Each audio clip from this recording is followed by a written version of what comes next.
lutando, perseverando e não desistimos, porque o Senhor tem nos dado força.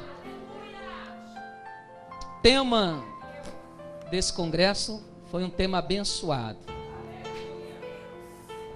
Nós oramos, os obreiros oraram, nós entramos num propósito de descer, e aquele a qual Deus falasse e dissesse, esse é o tema, avisasse. E o nosso Deus visitou o nosso obreiro Michel,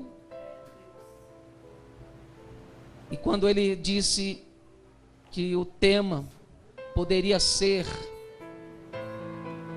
Gênesis 2:7, o Espírito Santo testificou.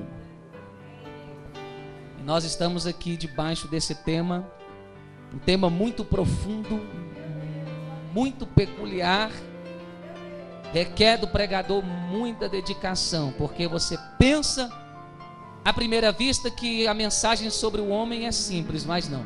O homem é um ser muito complexo, muito profundo, e nada melhor, nem ninguém melhor do que o próprio Deus para saber falar sobre o homem, não é verdade? Então, graças a Deus que não será eu aqui, acredito, pregando, mas o próprio Deus, através do teu Espírito, me dará a revelação daquilo que Ele tem a falar para a igreja nesta noite. Aqueles que têm Bíblia Sagrada, abram-na no livro do princípio, livro de Gênesis, capítulo de número 2, versículo 7. Eu vou dar tempo para você encontrar. É difícil demais, né? E se colocar de pé, porque Deus só fala com quem está de pé. Os que encontraram se manifestem glorificando ao Senhor.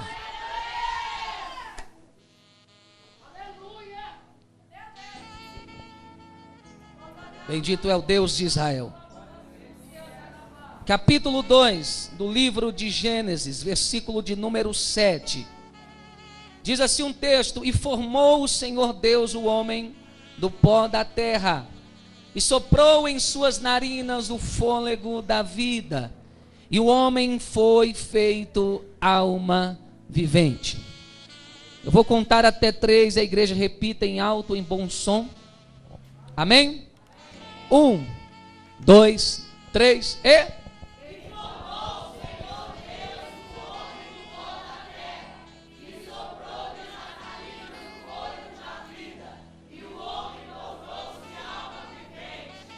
Aleluia. Bíblia no banco, coloque ela no banco, não se assente, pegue na mão do seu irmão. A unção é transferível. Eu sei que ela vai correr desse altar e vai passar pelos irmãos dos mais aos menos sensíveis. E todos sentirão a presença de Deus nessa noite, porque Ele não foi embora. Não importa a quantidade de pessoas que aqui haja, importa que o Criador dos céus e da terra está aqui, e se Ele está aqui, algo grande vai acontecer na sua vida. E se você acredita nisso, você tem liberdade para glorificar e exaltar esse Deus, porque nós estamos num culto pentecostal, um culto onde há vida, a unção e ao poder de Deus. Aleluia. Com a mão dada com o seu irmão, vamos orar. Senhor Deus e amado Pai, nós te louvamos mais uma vez. Nós te agradecemos e te engrandecemos, porque ainda há portas abertas para ouvirmos a tua voz.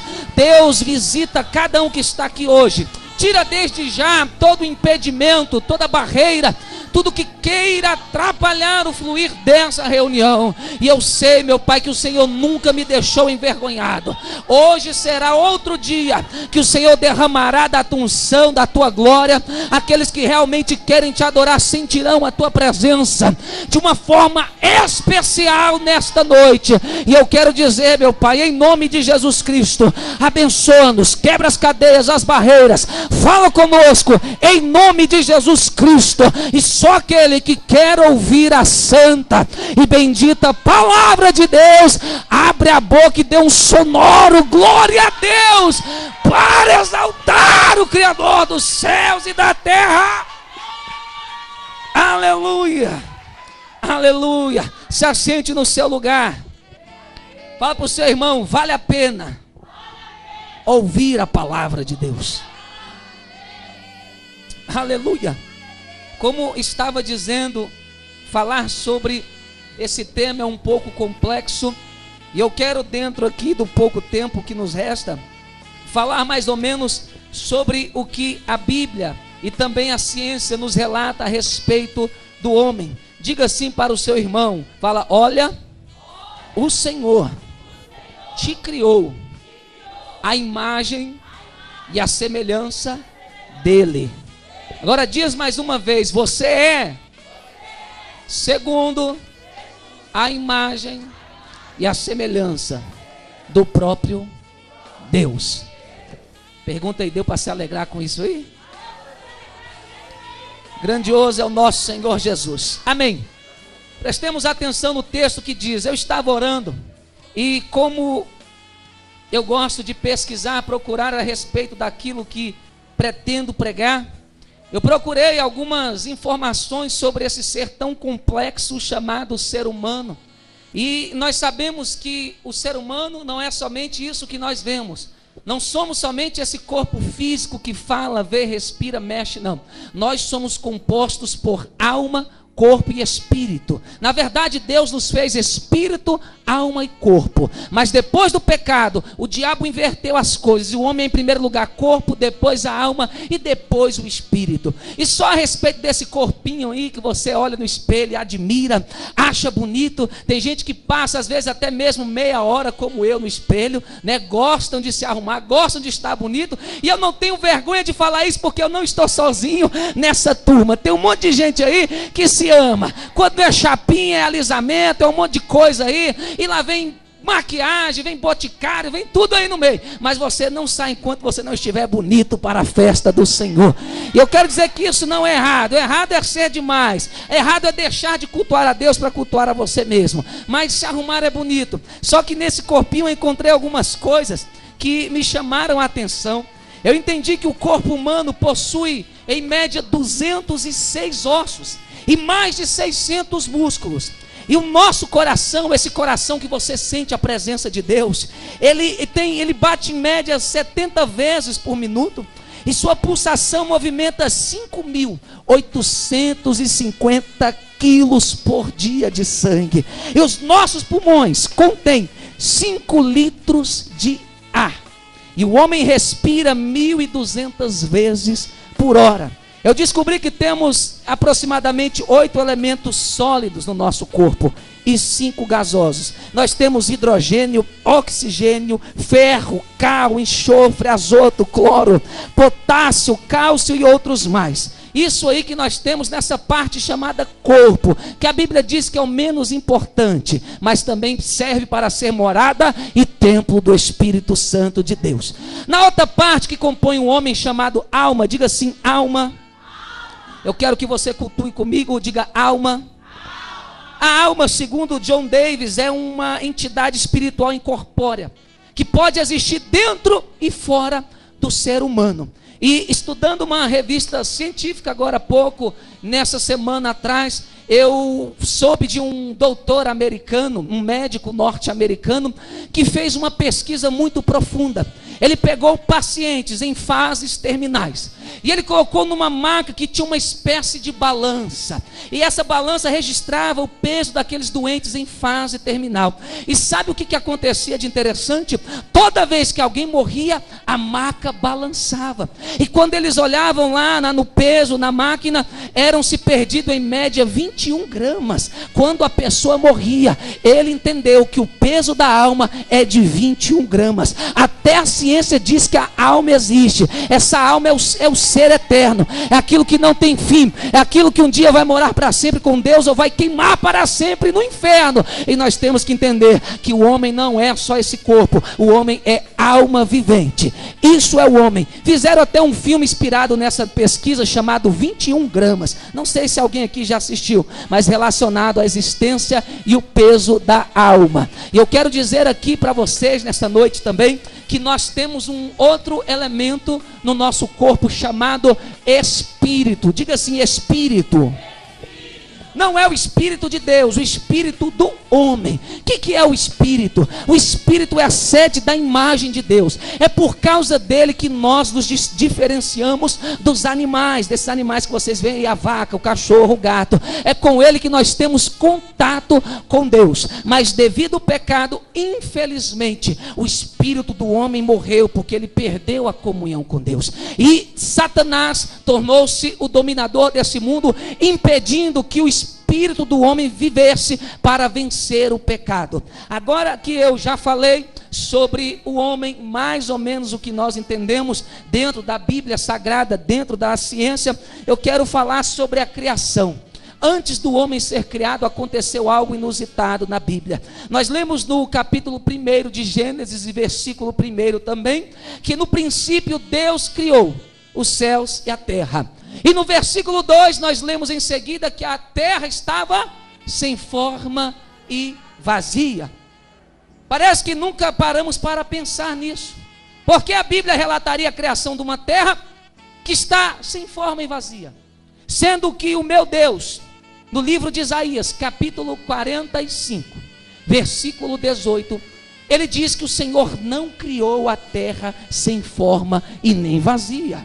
Então entra uma interrogação: o porquê da terra estar dessa forma? O porquê disso acontecer ou ter acontecido? Aí que nós entramos nas revelações inefáveis da palavra de Deus. Quantos gostam de revelação? Quantos gostam de coisas profundas? Quantos gostam daquilo que Deus fala ao homem? Aleluia! Pois prepara o seu coração, porque é sobre isso que iremos falar.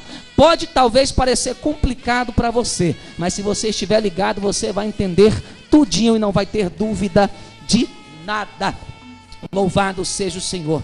Pois bem, quando Deus criou os céus e a terra, Ele criou essa terra antes do homem existir, antes desse primeiro nível de animais existirem. Ele criou essa terra incrível que pareça para você. Ele criou essa terra para Lúcifer. Lúcifer significa sinete da perfeição, um aferidor de medida. Ninguém havia igual a Lúcifer. Ele era o ser mais elevado abaixo de Deus. A Bíblia diz que ele era um querubim ungido. O fato dele ser ungido tornava ele diferente dos demais querubins, porque o termo ungido é o mesmo usado para dar o cognome a Jesus Cristo, Jesus o Messias ou o ungido. Esse anjo era uma beleza. E eu quero dizer que no seu reino aqui, segundo os profetas Isaías 14 e Ezequiel 28, o reino de Lúcifer era aqui nessa terra. Aqui havia pedras preciosas, minerais, jaspe, topázio, pedras afogueadas, ouro e outras mais, onde ele ensaiava louvores a Deus. Eu quero que você preste atenção nisso. Essa terra era um lugar como se fosse uma espécie de auditório, de lugar de ensaio para ele, Lúcifer, adorar a Deus, louvar a Ele, trabalhar a respeito dEle. E eu quero dizer para você nessa noite que ele tinha um paraíso mineral maravilhoso. Eram luzes para lá, luzes para cá, coisas maravilhosas, inefáveis. E toda vez que ele ensaiava, se preparava, creio eu, porque o profeta diz que quando ele foi criado, fora criada a música. Então ele foi um instrumento criado especificamente para adorar a Deus e adorar através da música. Eu quero dizer para você uma coisa interessante.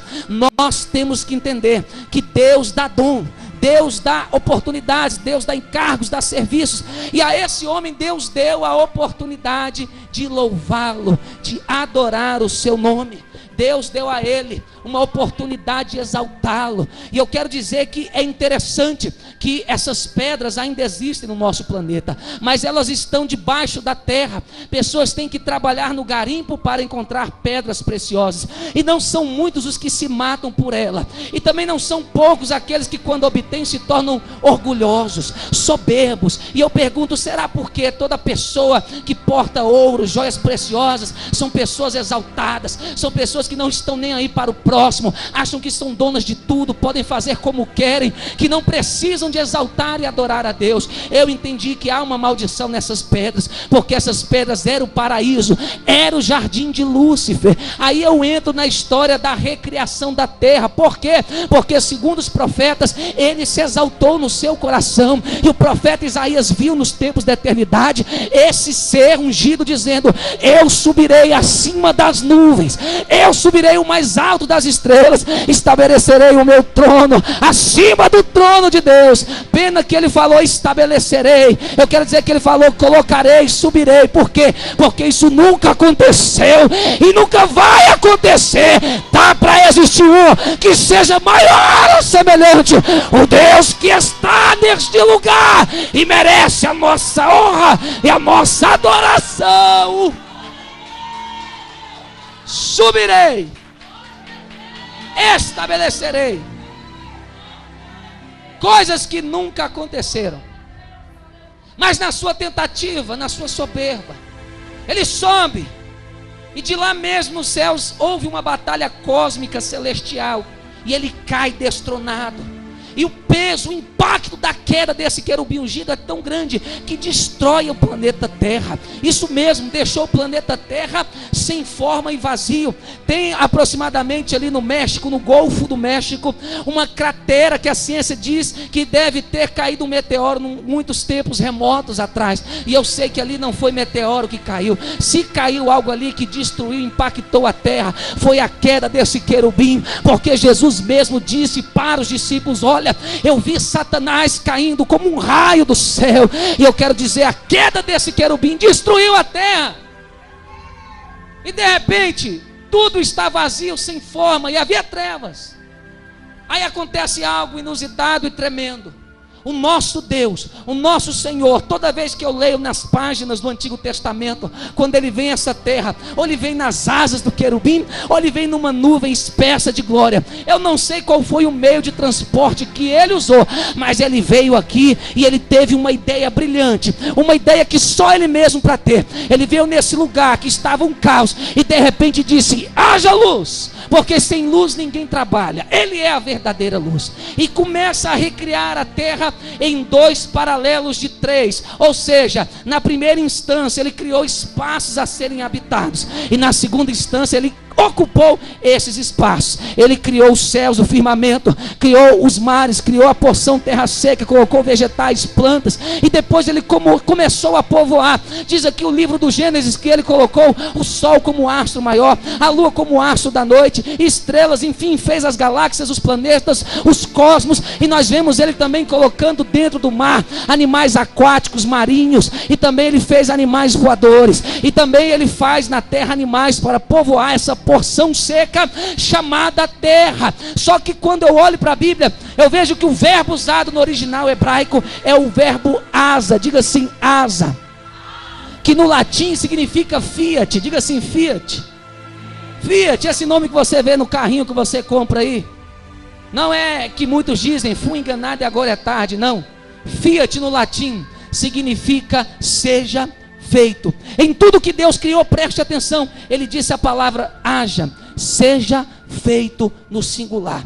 Depois que ele cria tudo, eu imagino Satanás destronado, e o Espírito de Deus movia sobre as águas, talvez para segurar, proteger esses espíritos que ainda não tinham lugar para ir, porque o inferno não existia. Aí ele começa, depois da criação, fazer algo que vai mexer com esse querubim, porque ai daquele que afronta o Deus vivo, ai daquele que afronta o Deus vivo, ele não sai leso, porque com esse Deus ninguém aguenta, irmão. Ele é poderoso, aliás, ele é todo poderoso.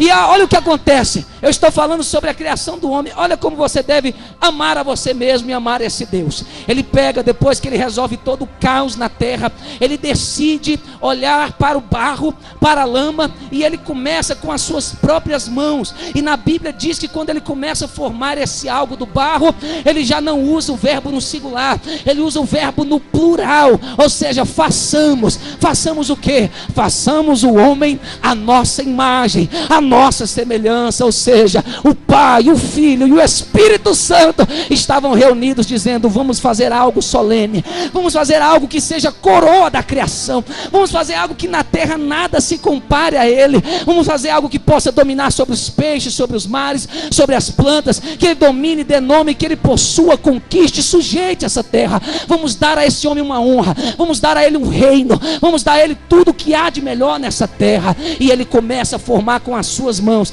Nas outras coisas ele fez tudo pela palavra. Agora você pode dar um glória, mas quando ele formou o homem, ele pegou com as suas próprias mãos e modelou parte por parte, cabeça, joelho, corpo, aleluia, costela, ossos, e foi fazendo o homem que hoje você é.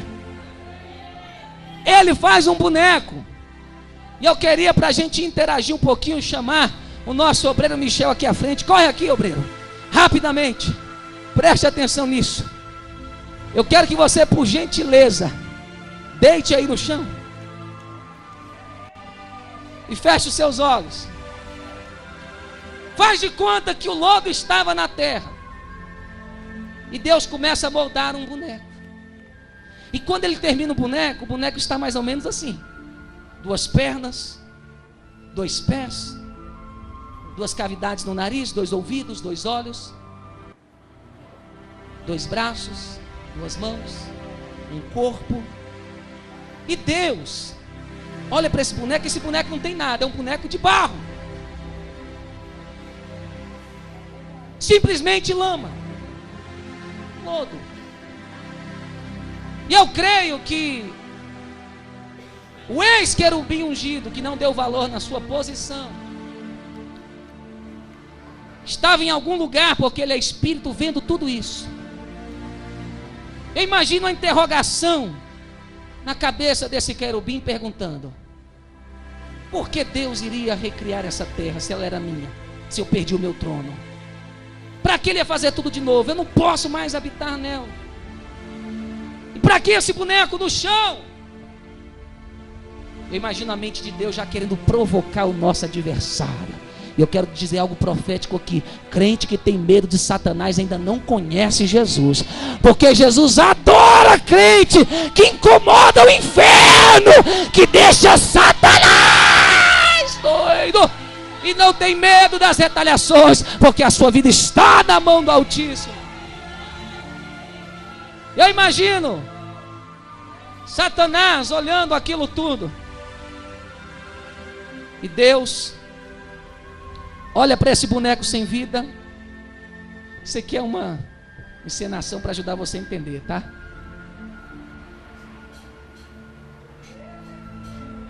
E Deus olha para esse boneco sem vida, de barro. Os seres angelicais lá no céu não são oniscientes. Talvez Deus possa ter aberto um leque espiritual de revelação, de visão, e também eles estejam vendo o que o Senhor está fazendo.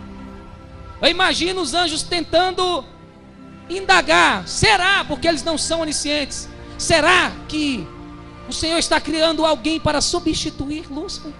Porque Gabriel é anunciador de boas novas, não sabe cantar. Anjo só faz uma coisa por vez, não é igual eu e você. O arcanjo Miguel é de batalha.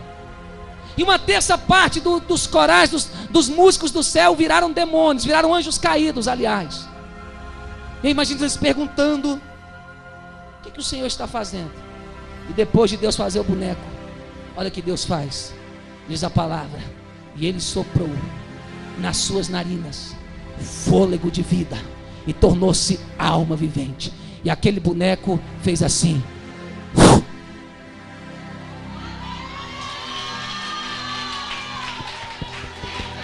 Fica aqui, vaso.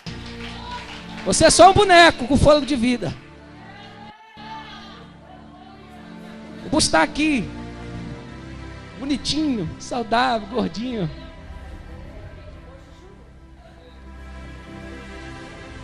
Aí Deus pega algo etéreo que pertencia a Lúcifer,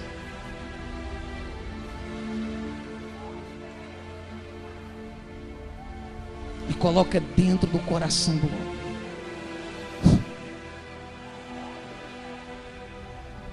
A antropologia Toda ciência que estuda o homem diz que o homem é um ser adorador por natureza. Ele tem que adorar alguma coisa. Se ele não adorar a Deus, ele adora Deus. E se não adorar deuses, adora sapato, roupa, boneco, a si mesmo, objetos. Mas ele tem que adorar alguma coisa, porque esse dispositivo de adoração Deus tirou de Lúcifer e deu para o homem. E Deus falou para ele: povoa, sujeita, tu és coroa da criação, tu és a minha imagem e a semelhança, e olha, eu vou te fazer algo na tua vida. Eu sou teu amigo, todo dia eu vou te visitar e vou conversar com você. Nós somos agora uma dupla inseparável. Aleluia. Só aqueles que acreditam que Deus é o teu amigo, adore a Ele. Aleluia, obrigado. Mas antes de ir embora, que palavra será que o boneco, que a Bíblia diz que Adão vem de Adamá, terra, feito da terra, disse? Que palavra ele falou? Se Deus o criou, ele via Deus como? Pai. Diga pai. Pai. Pai. Você não está sozinho, igreja. Você tem um pai que te criou, que te formou. E toda vez que você precisar, Ele vai te atender. Pode voltar lá, aplauda o Senhor, igreja. Obrigado, vaso de Deus. Pois bem, Deus colocou um homem no jardim, o melhor lugar que havia para se habitar na terra. E Satanás observava aquilo tudo com inveja, porque o reino não era para ele. Mas infelizmente, Satanás entra no corpo da serpente. E eu não quero entrar em detalhes aqui de como Eva e Adão caíram, porque muitos vão ficar confusos e se escandalizar. Isso não é o meu objetivo. Satanás consegue entrar nessa terra, porque o homem dá legalidade a ele entrar. E quando ele entra, quando Deus vai visitar o homem na viração do dia, o homem se esconde, porque Deus tinha colocado uma árvore chamada árvore do conhecimento, e disse ao homem: não coma dessa árvore. E o homem desobedeceu. Aí você pergunta: se Deus é onisciente, sabia que o homem ia pecar, por que ele deixou? Porque Deus nos fez a sua imagem e a sua semelhança. Deus não te fez um robô, Deus não te fez um ser dominado por outro. Ele te deu livre-arbítrio. E se Deus é um ser responsável que pode escolher, Deus deu essa característica ao homem. Só que o homem escolheu errado. Mas o intuito de Deus era que o homem crescesse, aprendesse, saber dizer sim e saber dizer não, soubesse entender as consequências das suas atitudes. E infelizmente Satanás entra de novo nesse reino. E o reino que Deus dá ao homem, o homem dá a Satanás. E o pecado entra no mundo, e entra o que a gente vê agora: violência, enfermidade, dor. E a comunhão com Deus, o que aconteceu? A partir daí, Satanás domina os ares, as regiões celestes do primeiro céu. E ele interrompe a comunhão do homem com Deus, que conversava por milhares de anos, todos os dias com Deus. A terra ficou escura, ficou dominada pelo pecado, e as coisas só foram piorando. Os homens se corromperam, fizeram coisas horríveis aos olhos de Deus, e a terra voltou a ser um caos. Não havia luz, não havia alegria, não havia paz. Violência, morte, engano, falta de amor, por causa que o homem não deu valor à sua comunhão com Deus. E agora eu quero falar algo para a igreja aqui. Quem é aquele que consegue viver sem Deus? Eu pergunto. Será que tem alguém aqui que consegue? Quem aqui já aceitou a Jesus, já esperou a nova vida, o novo nascimento? Levanta a mão. Cadê aqueles que experimentaram? Você lembra que antes de ser crente você era do mundo? Quem lembra disso? Quem se converteu na sua adolescência, fase adulta, enfim. Quem já tem mais ou menos meses de experiência na presença de Deus, levanta a mão. Ou até mesmo semanas, porque Deus faz como Ele quer. Para analisar a sua vida sem Deus e com Deus agora. Eu não é totalmente diferente. Eu não consigo imaginar vivendo sem Deus. Em poucos meses da minha conversão, eu estava dentro do meu quarto, arrumando a minha cama, e eu comecei a chorar, porque eu comecei a lembrar o que eu era. Eu não tinha esperança. Eu era uma pessoa totalmente vazia. Tudo que os outros faziam, eu fazia também para achar felicidade, mas essa felicidade eu nunca encontrava. Eu comecei a entender que uma das maiores fortalezas que escravizavam a minha vida, Deus tinha quebrado. A fortaleza dos pensamentos. Uma pessoa dominada por Satanás, ela é incrédula. Ela é pessimista. Ela não tem perspectiva do futuro. Ela só fala coisa ruim. Até quando tem sonho, só tem sonho ruim. Ela quer se dar bem. Ela quer fazer as coisas do jeito errado. O que importa é que ela se dê bem. Eu falei, chorando com Deus, eu falei: Espírito Santo, obrigado. Um tempo atrás, eu tinha uma mente cativa, não tinha esperança de nada. Eu vivia por viver. E enquanto eu chorava, eu falava: Deus, hoje eu tenho sonhos.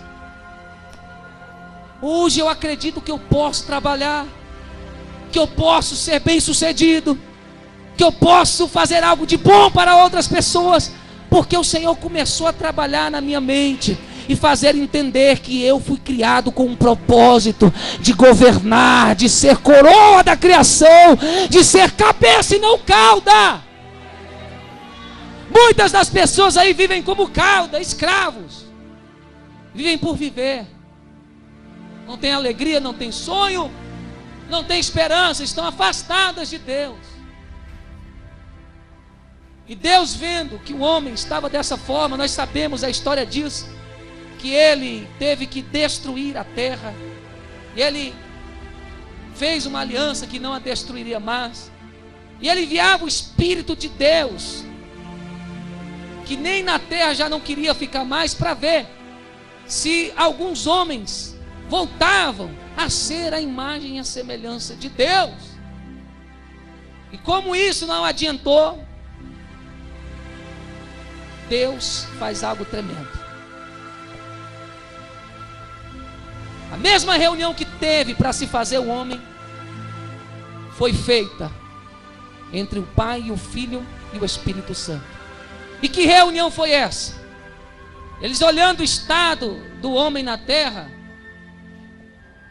e dizendo: os homens traem-se mutuamente, só pensam em casar, dar em casamento, beber, fazem violência, os seus pensamentos são maus continuamente. O que é que nós vamos fazer para mudar isso? Eu imagino eles dizendo: Satanás governa a vida deles. Olha aí, enfermidade, miséria. Se tem alguém aqui que padece por enfermidades, ou vive uma vida miserável, preste atenção nessa palavra, porque isso não faz parte do plano de Deus para mim, nem para você. E alguém intervém na reunião e diz: Pai, me envia na terra. Eu quero trazer o homem para junto de nós novamente. Porque há quem pense que Deus se alegra nas mazelas que acontecem aí fora. Deus se alegra em ver você com seu parente preso, ser roubado, ser humilhado. Deus não se alegra com isso. Nós permitimos isso. Nós temos o reino que Deus nos deu nas mãos de Satanás. Mas eu quero dizer que naquela reunião, um homem chamado Jesus na Bíblia, que é o Filho de Deus, o Verbo, que estava com Deus e era Deus, disse: eu descerei naquela terra, eu pagarei o preço, eu desafiarei Satanás, o pecado, e eu trarei o homem de volta, para a comunhão que o Senhor preparou. Deus fez essa reunião para dizer: Deus vai te trazer de volta, Deus vai te manter junto dele, e você ainda será a imagem e a semelhança de Deus. Você não será, é a imagem e a semelhança de Deus. E Jesus é o segundo Adão. Eu estava lendo a Bíblia e eu entendi por que Jesus é o segundo Adão. Porque pelo primeiro Adão veio a morte ao mundo, mas pelo segundo veio a vida. Na época do primeiro Adão não existia morte, enquanto ele estava no período da dispensação da inocência. E olha que coisa interessante, ele tinha um corpo que não se machucava, pulava de montanha, ia até no profundo dos mares e voltava, um corpo perfeito. E ele não conhecia o que era morte. Aí a minha Bíblia diz que Deus coloca um profundo sono em Adão e faz nele o que? Uma cirurgia. Rompe o seu lado e da sua costela retirada ele faz quem? Ele faz quem? A mulher. Vocês, descendentes de Eva, tiradas da costela de Adão. Só que o profundo sono é uma linguagem figurada. Deus matou Adão para fazer a mulher. Por mais que você ache meio estranho, mas foi o que aconteceu. Ou seja, quantos aqui dormem e quando acorda não sabe que horas se passaram? Dormiu 5 minutos, pensou que passou 3 horas. Eu nunca vi esse que dorme, acorda e sabe que hora é. Eu nunca vi. Por mais curto que seja o sono, você tem que pegar o relógio e falar: meu Deus, que horas são? Porque o sono, não o sono de muitos que estão dormindo e abrindo a boca, mas o sono é o tipo da morte. Toda vez que você dorme, Deus está te lembrando: cuidado. Diga para o seu irmão: cuidado. Aliás, mexe nele aí, porque ele tem que tomar cuidado mesmo. Sacode ele aí, mexe nele e fala: cuidado, cuidado. Diz assim: Deus te avisa todos os dias, quando você dorme, que um dia você pode ficar assim para toda a eternidade. É esse o recado. Todo homem depois do pecado é destinado à morte eterna. Isso é muito sério, porque o salário do pecado foi a morte. Deus fala de morte eterna. Aqueles que morrem sem Jesus vão ficar no sono eterno, nunca mais acordarão. E quando acordarem, verão só dores, tormento, chamas, sofrimento. Porque a minha Bíblia diz que o inferno não foi criado para o homem, foi criado para Satanás e seus anjos caídos, os demônios. Mas o homem escolheu servir a Satanás e seus demônios. E quando Jesus Cristo vem à terra, nós sabemos que ele pregou o evangelho do reino, curou, limpou leprosos, anunciou o arrependimento, foi à cruz, porque a minha Bíblia diz que sem derramamento de sangue não há remissão de pecado. Derramou o seu sangue. Aí você pergunta: o que tem a ver Adão e Eva, Jesus Cristo, igreja? Eu vou te dizer uma coisa muito interessante. Aquele Adão tipificava o segundo que viria, porque o primeiro Adão foi feito com a matéria dessa terra, matéria que foi contaminada com a queda de Lúcifer. Por isso essa primeira fabricação falhou. Aí Deus falou: não, essa primeira fabricação falhou, eu vou fazer uma segunda fabricação, porque esse não será gerado por essa carne contaminada dessa terra, será gerado pelo meu próprio Espírito. O meu Espírito Santo gerará, porque a minha Bíblia diz que há mais de 2000 anos anos atrás, ele chamou uma jovem chamada Maria e disse: olha, você conceberá do Espírito Santo, o Messias, o Salvador de Israel, aquele que dará solução ao pecado. Jesus Cristo. Aí a segunda fabricação dá certo. E lá na cruz, quando ele derrama todo o seu sangue, o Adão da terra vira o Adão de Deus. E as mãos do soldado que está com a lança viram as mãos de Deus. Porque o soldado fura o seu lado. Não é isso que a Bíblia diz? Ou seja, lembra quando Deus furou o lado de Adão e nasceu Eva? Quando Deus, isso é para você dar um glória, quando Deus fura o lado de Jesus Cristo através da mão do soldado romano, ali naquela água nasce a igreja, porque Eva é o tipo da igreja, aquele que teve uma vez que gerar, Eva que foi feita talvez no pecado, agora através de Cristo, a Eva, a igreja é gerada, ou seja, um povo que não tem pecado, um povo que é lavado, justificado, que o reino da morte não tem poder sobre ele, um povo que é eterno, que é santo, é santificado em Cristo, e não vai provar da morte, porque Deus terá vida eterna na sua igreja. Aqueles que vão possuir a vida eterna, dá um glória a Deus, irmão, em gratidão àquilo que Jesus fez. Você é a igreja. Você nasceu do lado do segundo Adão. Tem quem pense que a igreja nasceu na época neotestamentária, quando Paulo, os apóstolos fundaram as igrejas. Não, a igreja nasceu aí. A água que ia lavar todo aquele que cresce nele. A noiva. Eva foi feita a noiva de Adão. E a igreja é quem? A noiva de Cristo. Amiga, íntima dele. E o Senhor Deus nos fala nesta noite, se nós queremos ser segundo a imagem e a semelhança de Deus, conforme Ele nos criou novamente, só através do seu Espírito, só através da fé em Jesus Cristo, porque o Espírito do homem morreu quando ele pecou.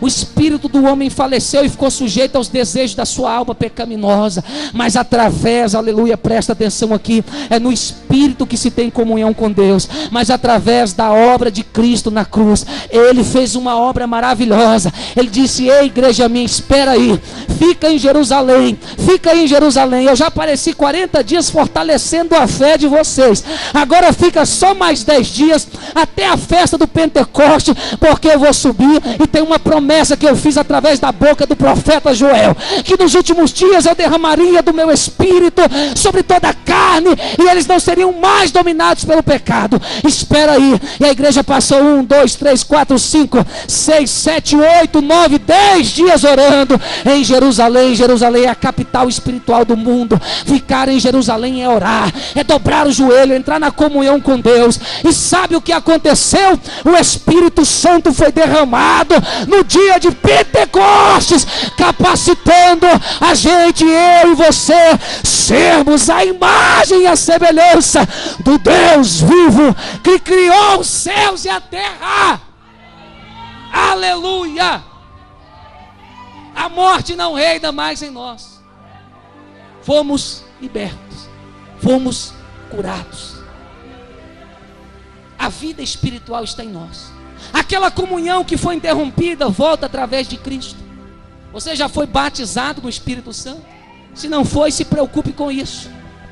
É o elo, é o selo. Eu sei que falar em língua não leva ninguém para o céu, carisma, dom não. A fé que está no nosso coração nos levará. Mas eu quero dizer, se você quer vencer esse reino de Satanás que está aí fora, você tem que ser cheio do Espírito Santo. Porque se não for cheio dele, não dá conta. Fica aí morto, travado, não dá glória a Deus, sente sono, sente tudo, menos a presença do Senhor. Mas aqueles que são cheios, sente a vida entrando. Quando a palavra de Deus é pregada, essa vida está sobre a igreja. Essa vida está sobre a igreja. Aleluia. E eu não vim aqui para te agradar. Poucos são os que estão firmes na palavra de Jesus. Muitos já se venderam, vão até a igreja, mas já esqueceram de Jesus há muito tempo. Foram dominados pelas vaidades desse mundo. Fica 4 horas na frente de uma televisão, comendo pipoca e não cansa. Fica mais de 3 horas batendo papo na internet e não cansa. Mas quando vem para a casa de Deus, dá meia hora, está cansado. Sinal de que você não tem a marca da promessa ainda na sua vida. Porque o que alimenta a igreja verdadeira, a igreja de Jesus Cristo, é ouvir a sua palavra, é adorá-lo na beleza da sua santidade, é estar dentro da sua casa, porque ele mesmo falou: olha, o Pai procura verdadeiros adoradores, que o adorem em espírito, em espírito, em espírito, em espírito, em verdade. É assim que deve adorar a Deus. A vida, o sinal de vida, é ter desejo de Deus, ter sede dele. E se o diabo tem tentado, está tomando essa vida de você, desperte, acorde, peça a Deus o renovo, peça a Deus a promessa de ser a imagem e a semelhança dele, porque Deus vai conceder, porque a minha Bíblia diz que aquele que clama, Deus responde. Clama a mim e responder-te-ei, e anunciar-te-ei coisas grandes e firmes que tu não sabes, coisas eternas. E nessa noite, eu quero encerrar essa palavra dizendo à igreja: é tempo, esse congresso foi feito para isso, é tempo de você reivindicar ser a imagem e a semelhança de Deus. Não aceite o pecado, não aceite o que o mundo oferece, não aceite essas músicas profanas entrarem no seu ouvido, não assista essas imagens de TV corrompida entrarem por seus olhos. Queira a santidade de Deus, queira a presença de Deus, porque Deus te trará vida, Deus te fará reinar com Ele, e aonde você pôr as suas mãos, Deus estará contigo. Aonde você pisar os seus pés, Deus te dará como herança. Você será bem sucedido, você emprestará, não tomarás emprestado, Deus dará promessas a você. Quantos querem a promessa de Deus, se coloque de pé nessa noite. Quantos querem a promessa do Senhor, se coloque de pé, porque nós estaremos orando agora, nós estaremos determinando, louvado seja o nome do Senhor. Grandioso Deus. Há uma equipe de louvor aqui pedindo oportunidade, é isso? Os irmãos podem se preparar. Equipe de louvor, profetas em adoração, mocidade.